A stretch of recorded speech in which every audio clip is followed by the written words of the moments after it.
No vídeo de hoje vamos trazer os resultados do terceiro trimestre da Rumo Logística. Se você gosta do nosso conteúdo, deixe seu like e se inscreva em nosso canal.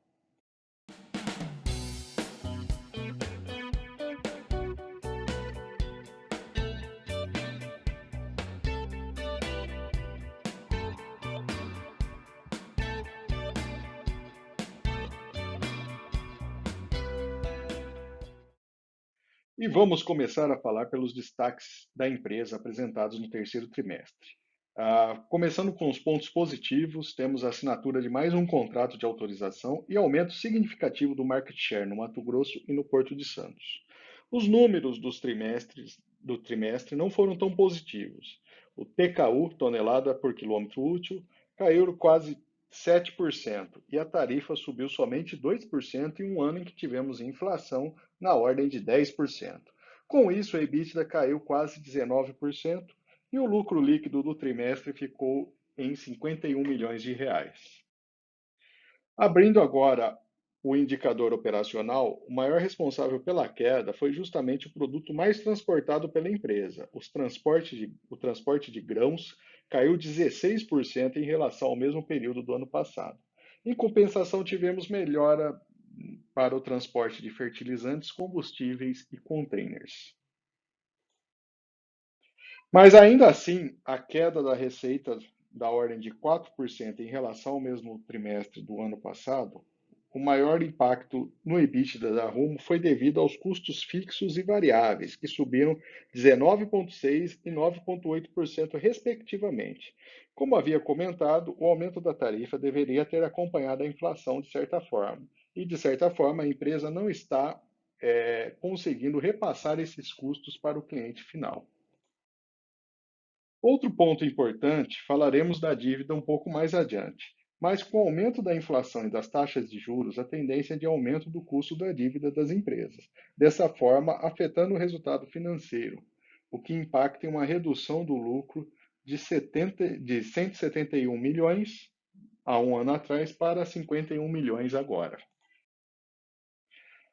Mas nem todos os indicadores preocupam. Uma projeção para o plantio de grãos no Brasil, principalmente soja e milho, que são os principais produtos transportados pela Rumo, vemos um aumento da produtividade no campo, aumentando assim os volumes a serem transportados. Falando especificamente da soja, é esperado um aumento de 6,6% na produção da próxima safra, aumentando em 4,8% o volume exportado e, com isso, batendo um novo recorde nacional. O milho também tem uma projeção bastante positiva, apesar da quebra da safra em 2021, que evidentemente impactou também o resultado da Rumo, é esperado um crescimento de 14% no volume exportado em relação à safra de 2020.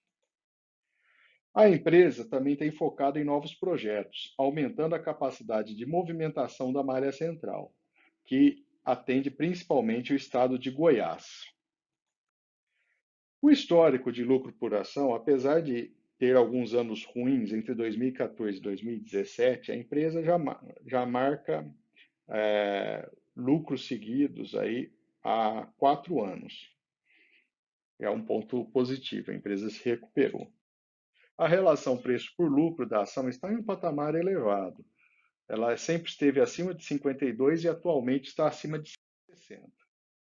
Em termos de dividendos, a empresa não paga dividendos desde 2014. Esse é um ponto de atenção para aqueles que buscam uma carteira focada em dividendos. O valor patrimonial da ação, apesar de ter tido alguns anos ruins, tem apresentado uma tendência de crescimento ao longo dos anos.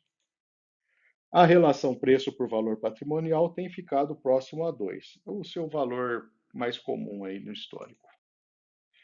A alavancagem subiu no trimestre, chegando a 2,4.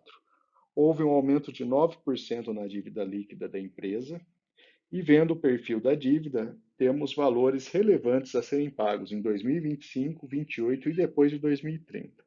Para o curto prazo, a dívida ainda não preocupa, mas devemos ver como fica essa questão do custo da dívida com essa combinação de inflação elevada e alta taxa de juros que temos no momento. As ações estão sendo negociadas próximas a R$ 17 e a projeção média dos analistas é de valorização de 42% nos próximos 12 meses, com a quase totalidade deles recomendando a compra da ação. Lembrando que isso é apenas uma média de estimativas. Quando calculamos o valor intrínseco da ação, chegamos a um valor pouco acima de R$ 7, que está bem longe, portanto, do valor pelo qual está sendo negociada a ação atualmente.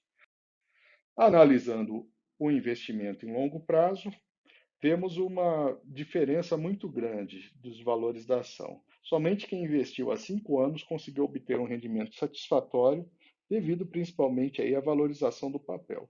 Os recebimentos de dividendos, mesmo num período longo como 10 anos, foram praticamente irrelevantes.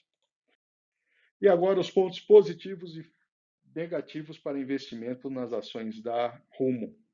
Do lado positivo, a gente tem uma projeção de crescimento do valor da ação nos próximos 12 meses, tem uma previsão de safra recorde, a empresa, de certa forma, ela pega carona no sucesso do agronegócio do país, e temos a expansão de novos terminais que devem aumentar o volume de carga transportado.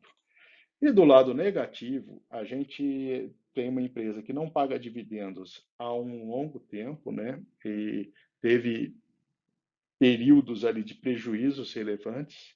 Os indicadores de preço não estão em patamares interessantes, preço por lucro, preço valor patrimonial e valor intrínseco.